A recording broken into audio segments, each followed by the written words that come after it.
koruptor mati tidak disolati memang ada dalilnya. Ada. Basul Masail juga. Iya, ya? Nah, gimana tuh? Innama jazaa'ul ladzina yuharibuna Allah yas'auna fil ardi fasada ayyuqtalu aw yusallabu taqta'im wal jumlah khilaf aw yunfau minal ardi. Orang yang merusak, menghancurkan kehidupan negara lah, yas'auna fil ardi fasada, bukan hanya merugikan, tapi menghancurkan. Buang. Disalib, dibunuh, dibuang, potong 2 tangan 2 kaki, buang ke laut. Tidak usah disolat. Tidak usah salat. Assalamualaikum warahmatullahi wabarakatuh. Apa kabar Kofizen semuanya? Semoga kita selalu dalam lindungan Allah Subhanahu wa taala. Kofizen semuanya. Jadi yang dikatakan oleh Said Aqil Siraj itu mengatakan bahwa mereka yang korupsi itu tidak, kalau mati tidak usah disolati saja. Pendem langsung, gedebuk, cemplung neneng jero lubangan, langsung diuruk. Begitu katanya, ayatnya ada, dalilnya ada. Nah, jadi pertanyaannya adalah, ini yang ngomong kan Said Aqil Siraj, orang PBNU. Ternyata setelah kita selusuri, duit korupsinya si Yakut dari kuota haji itu ngalir juga ke PBNU. Jadi secara tidak langsung Aqil Siraj itu juga kecipratan. Kayak terus kepiye gitu loh.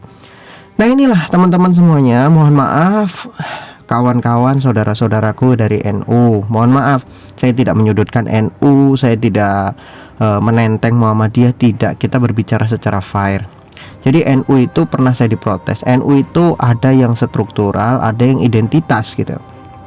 Ada NU struktural, ada NU identitas.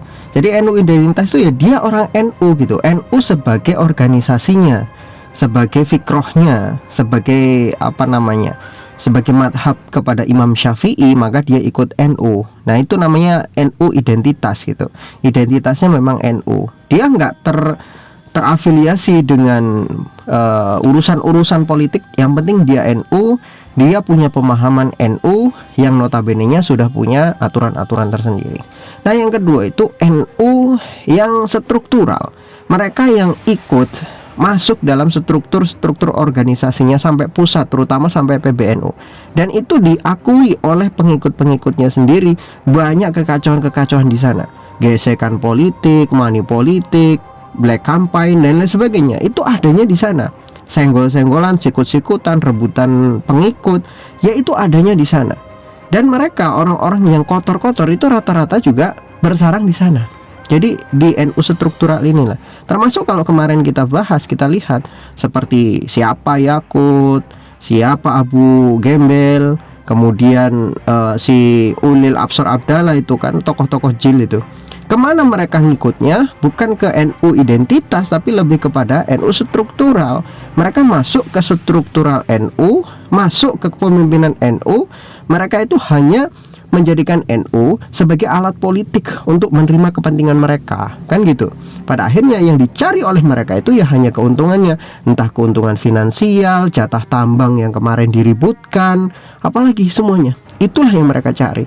Jadi orang-orang yang ngaco dari NU itu bukan semerta-merta mereka mewakili NU seluruhnya, tidak. Tetapi mereka lebih kepada orang-orang yang haus akan kekuasaan dan politik serta uang itu.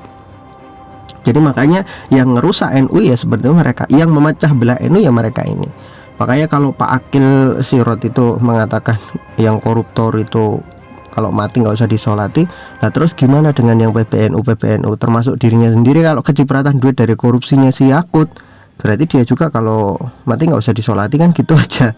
Jadi mohon maaf ini teman-teman yang NU, saya yakin orang-orang NU seperti Gus Baha, Buya Yahya, dan ulama-ulama yang masih lurus itu mereka nggak akan melakukan hal-hal seperti itu.